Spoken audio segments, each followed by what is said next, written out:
Hello Bazooka എന്ന ചിത്രത്തിൻ്റെ first day Kerala box office കളക്ഷന് പിന്നാലെ ഇപ്പോൾ ഇതാ first day Bangalore box office collection റിപ്പോർട്ടൊക്കെ പുറത്തുവന്നിരിക്കുകയാണ്.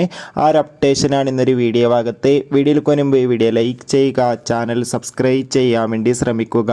മമ്മൂട്ടി, ദിവ്യ പിള്ളെ, ഷൈം ടോൺ ചാക്കോ എന്നൊക്കെ പ്രധാന കഥാപാത്രങ്ങളായെത്തി ഇന്ന് ഏപ്രിൽ 10 റിലീസിനെത്തിയ ചിത്രമായിരുന്നു ബസൂക്ക. എല്ലാ സിനിമാ പ്രേമികളും ഒരേപോലെയായിരുന്നു ചിത്രത്തിൻ്റെ ഓരോ ദിവസത്തെ ഓരോ കളക്ഷൻ റിപ്പോർട്ടും അറിയാൻ വേണ്ടി ഏറെ ആകാംക്ഷയോടെ കാത്തിരുന്നത്.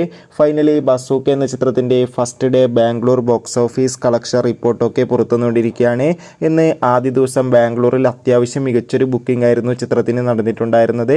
അതുകൊണ്ട് തന്നെ ബസൂക്ക എന്ന ചിത്രത്തിന് ആദ്യ ദിവസം ബാംഗ്ലൂരിൽ നിന്ന് 20-30 ലക്ഷത്തിൻ്റെ അടുത്ത് വരെ കളക്ഷൻ നേടിയെടുക്കാൻ വേണ്ടി സാധിക്കുമെന്നാണ് ട്രാക്കിംഗ് റിപ്പോർട്ടുകൾ സൂചിപ്പിക്കുന്നത്. എന്തായാലും ബസൂക്ക എന്ന ചിത്രത്തിൻ്റെ കൂടുതൽ ബോക്സ് ഓഫീസ് കളക്ഷൻ റിപ്പോർട്ടിനായി കാത്തിരിക്കാം.